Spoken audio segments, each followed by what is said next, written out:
Joe Chavez sat surrounded by sheriff deputies. He was being interrogated for the murder of 41-year-old Maria Miranda. Despite the seriousness of the charge being laid against him, Chavez remained unfazed. "Sure, I killed her," he told them. "She was a witch."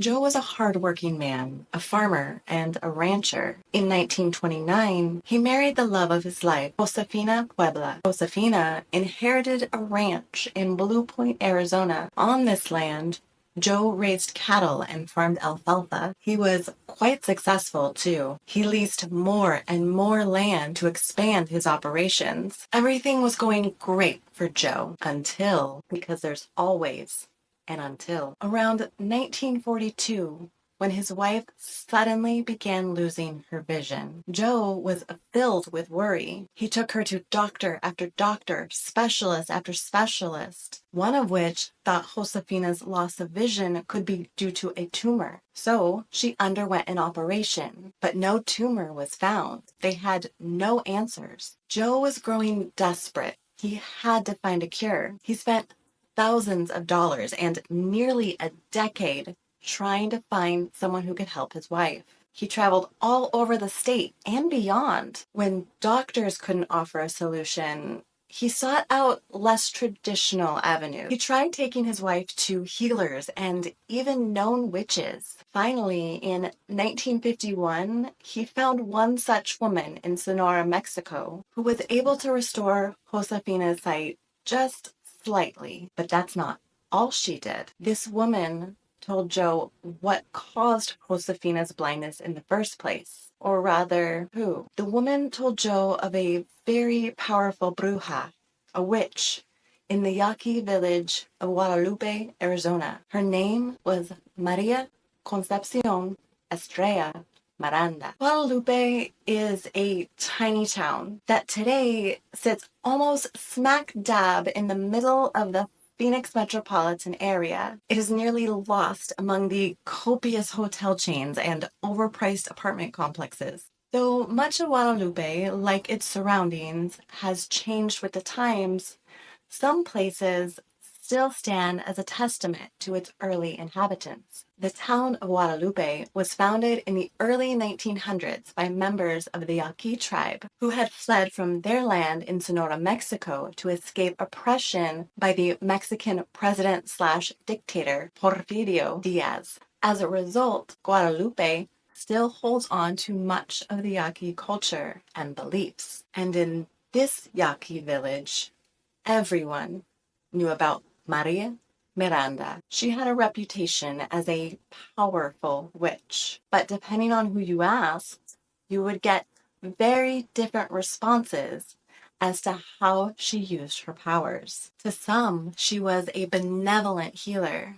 They called her a good Christian woman and a devout Catholic. She was known for her velorios a la Virgen de Guadalupe, or her wakes to celebrate the Virgin Guadalupe. At these wakes, she would lead prayers and make food for the whole community. During the war, people would bring pictures of their relatives to Maria so she could use her witchcraft to ensure their safe return. Others would bring Maria pictures of their children so she could cure them. And still others spoke of the many lives that Maria saved working as a midwife. From these stories, Maria sounded like a truly selfless woman who was universally loved. But for every glowing endorsement of Maria's character, there was another depicting her as evil and cruel. There were those that accused Maria of inflicting them with sickness and misfortune. There were rumors that Maria would invoke curses at the behest of jealous lovers. One woman even insisted that Maria killed her husband. Many in the village feared Maria. They said her apparition would appear in their home at night and they'd be too scared to sleep. It was believed that she could put a curse upon someone with only a photograph of them. This was the version of Maria that brought Joe Chavez to her doorstep with a loaded revolver in 1952. But I'm getting ahead of myself. Why would Maria curse Josefina in the first place? Josefina is Joe's wife, in case you forgot. The Sonoran healer told Joe that Maria inflicted the curse upon Josefina at the behest of a woman named Elisa Roma. Unfortunately, I couldn't find any more information about Elisa, but 2 other newspaper articles said that a relative of Joe's paid Maria to put a spell on Josefina so that Josefina would die and said relative could have Joe. I don't know about you, but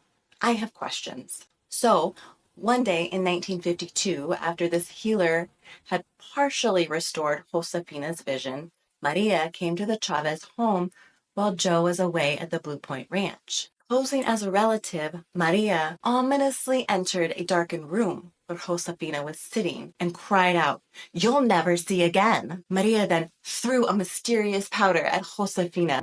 Pocket sand. And then she disappeared. The next morning, Josefina's sight was completely gone. The Sonoran healer that Joe had met with told him the only way to break the curse upon his wife and restore her vision was to retrieve the photographs of himself and of Josefina that Maria had in her possession. After learning all of this, Joe set out to find Maria and get her to break the curse. He traveled to Guadalupe and arrived at her home. Joe did the sensible thing and politely asked Maria to return the photos of him and Josefina so the curse could be broken. Maria refused. Over the next few weeks, Joe would ask again and again, each time bearing the same result. But finally, there would come a day when Maria would give Joe a different answer. She was willing to barter. Maria said she would return the photos if Joe gave her his $8,000 house. And in 1952, that's a pretty nice house. Joe pondered this over for a bit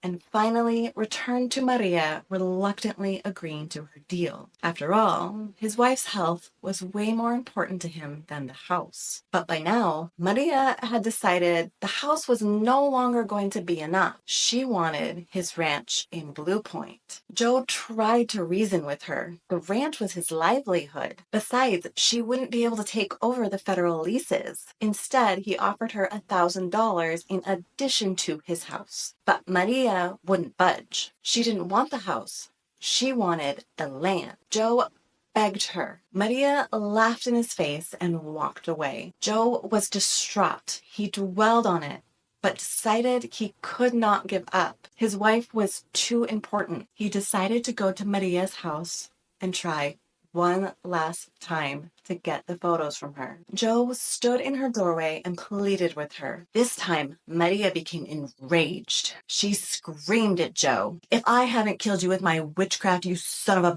I sure as hell will kill you now," as she lunged for her shotgun. Because I guess where witchcraft fails, a 12-gauge shotgun will always get the job done. So Maria went for her shotgun, but unfortunately for her, Joe was faster. He grabbed his revolver and fired, striking Maria in the forehead. He then fired 4 more times, striking her in the head and neck. Maria's lifeless body lay slumped over a fallen chair. Joe, seeing what he had done, took off without ever getting the photos. It would take a few days, but the police finally came for Joe at his Mesa home. They charged him with first-degree murder. During the trial, Joe's defense attorneys argued that Maria's death was a result of self-defense and temporary insanity. To really underscore this argument, they pointed to Joe's unwavering belief in Maria's curse, insisting that his prolonged obsession with breaking it was itself proof of his insanity. Quoting his attorney, "Under the stress of his wife's illness, and under the tauntings of an allegedly hostile witch, this man's anxiety increased to such a degree that his action was almost inevitable." Half a dozen women from Maria's village were then brought in to testify on Joe's behalf, corroborating his claim that Maria was a witch. One of the women even added that Maria was, quote, "a bad woman." Another of the women agreed that Maria was a witch, but qualified that by saying she was a witch for some, but not for others. Despite all of their efforts, it would seem the defense's arguments was simply not strong enough. On April 30th, 1953, Joe Chavez was found guilty of second-degree murder. The jury likely did not buy the defense of temporary insanity due to a decade-long curse, but perhaps what spared Joe a first-degree murder charge was the self-defense plea. After all, it's kind of difficult to argue with the threat of a shotgun. Except the prosecution did just that. In a shocking twist, the prosecutor revealed that Maria was not found with a shotgun in hand, but rather she was found with a stocking in one hand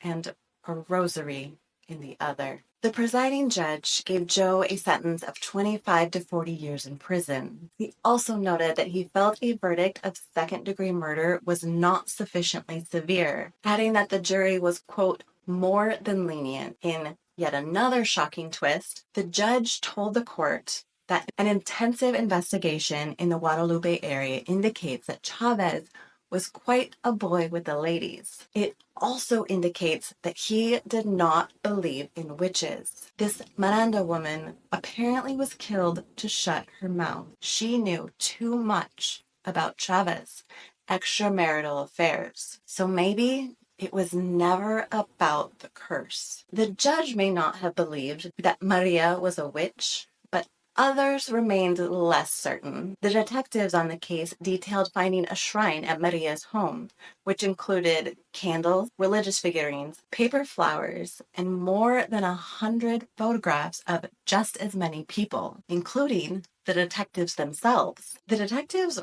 really weren't sure what to make of it, but one did admit to having had a string of bad luck. He told one newspaper that he'd been having some stomach problems recently and that not too long ago he stepped off a curb and broke his leg. So, could be the curse. Stranger still, among the photographs taken from Maria's home were photos of the following men: Ernest W. McFarland, candidate for U.S. Senator; Ralph Watkins, candidate for U.S. Representative; and Joe C. Haldeman, candidate for Arizona governor. If you've been following along, it may not surprise you to learn that all three men lost their elections. All of this could very well be coincidences, of course, but it does make one wonder, why did Maria have their photographs in the first place? As for Josefina, she noticed that after Maria had been killed, her vision miraculously started to return, at least for a short while, and then it started to go away again. Joe insisted this was because an associate of Maria's was carrying on the curse. I could not find anything more on Josefina's eyesight or health after that,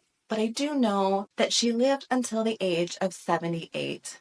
Passing away in 1986. In addition, she remained married to Joe all that time. In January of 1960, Governor Paul Fannin commuted Joe's prison sentence to 15 years, making him eligible for parole in May of that same year. Frustratingly, I could not find a follow-up to that to confirm if he was indeed granted parole. However, the newspaper article did seem to indicate that he would be. The parole board chairman noted that Joe's time served, including good time credit earned, would equate to 15 years, thus fulfilling his sentence. I do know that Joe remained in his Mesa home until he died in 1995. So what do you think? Was Joe a devoted husband desperate to save his wife from a terrible curse? Or was Joe an adulterer desperate to keep his wife from learning about his affairs? Let me know what you think in the comments. And if you have any other requests or recommendations for another story, let me know that in the comments as well. If you enjoyed this story, please hit all the buttons, like and subscribe. It helps the channel grow so that I can make more videos for you. As always, I'm Emily, and this is AZ Unveiled. I will see you where the desert gets dark.